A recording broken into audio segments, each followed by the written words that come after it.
What's up, class? I'm your teacher, Don Kavi, a serial entrepreneur and host of this channel where we talk about all things entrepreneurship and making your passion your life.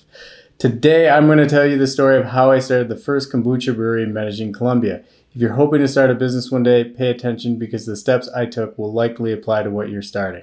But first, if you're interested in entrepreneurship, like, subscribe, and ring the bell to be the first to know when a new video drops. Let's get into it.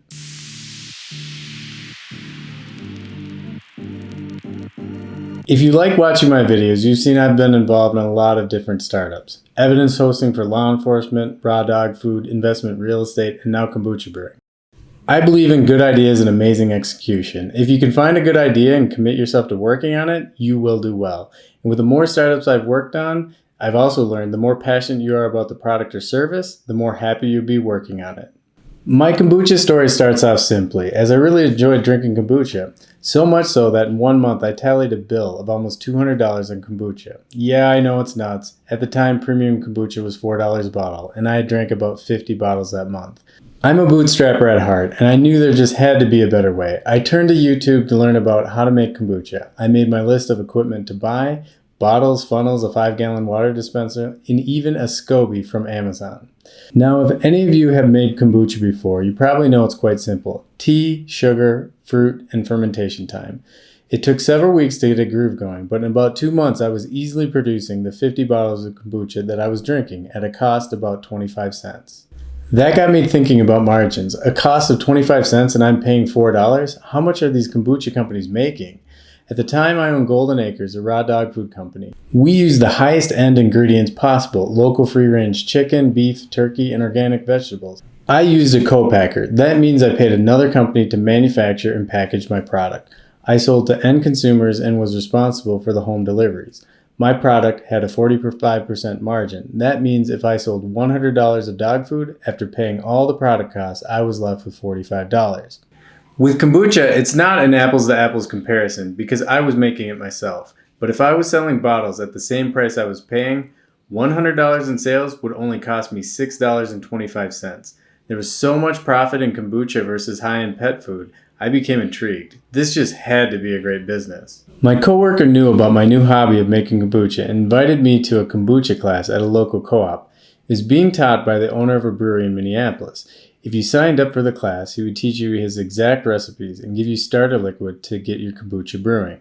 We attended the class, and after I approached the owner and told him that I owned a pet food company and I was a teacher at a local community college, we hit it off. I invited him to be an upcoming speaker at the business club.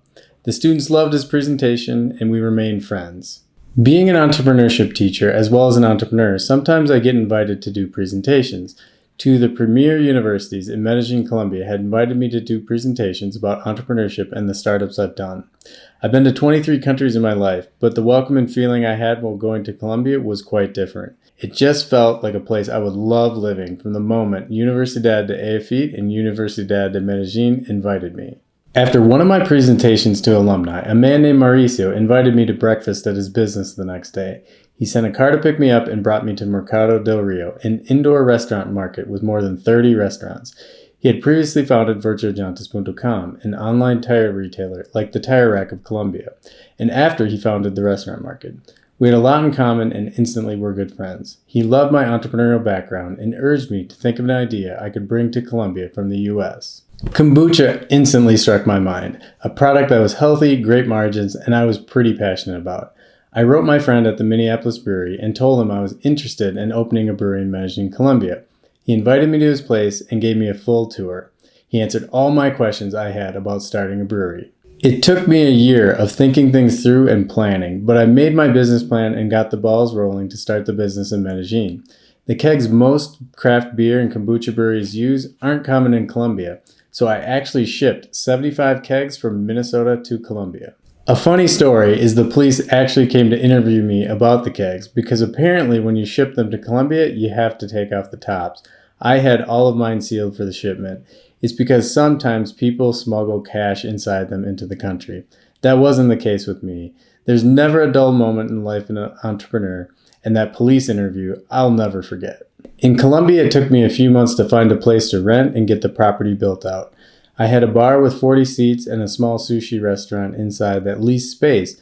by my 16 kombucha taps. We were up and running in October of 2019 until March of 2020 when the pandemic hit. I never saw it coming, but when the quarantine started, I talked to a small business owner in Minnesota who told me, look, Kavi, you can't re-sign your lease. It's going to be over a year for this pandemic. What stung was the final month of operation, we had gone from cash flow negative to cash flow positive. That means the money you're taking in is more than the money you're spending in a given month.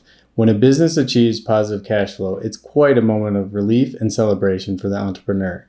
In my moment of celebration came the pandemic. I moved all the bar and production equipment into storage and, like any good entrepreneur, tested the waters for other ideas. While we were shut down, I ended up starting my digital marketing agency, where we would manage social media for U.S. companies using employees in Colombia. I actually have done this once before and sold the company back in 2014, so I knew what I was doing. Today, that company has 3 employees and myself, and deserves another video to explain how to start a digital marketing agency. Today, the kombucha company is back in business, but utilizing a different model. I now have a co-packer making the product for me. It's a beer brewery that will make and package my product. Then I deliver the final product to the customers, who are bars and restaurants around Medellin. This model of business has a lower profit margin, but it's less risky. After what happened with COVID-19, my risk tolerance is lower, and I wanted to continue building my businesses, and I'm okay with less profit as long as it's less risky. Key takeaways from this story are sometimes great ideas are all about location. Taking an idea that works in one market to a different market is a solid strategy for entrepreneurs. I saw a kombucha market growing in the USA, but the product was an unknown thing in Medellin. I could bring that idea to a new country, and in time, the market would catch up. And also, profit margins are important to look at when you're evaluating products that you produce and sell. You might make more money producing it yourself, but the risk will be higher. It might make sense to use a co-packer to get your product going as you're just getting started.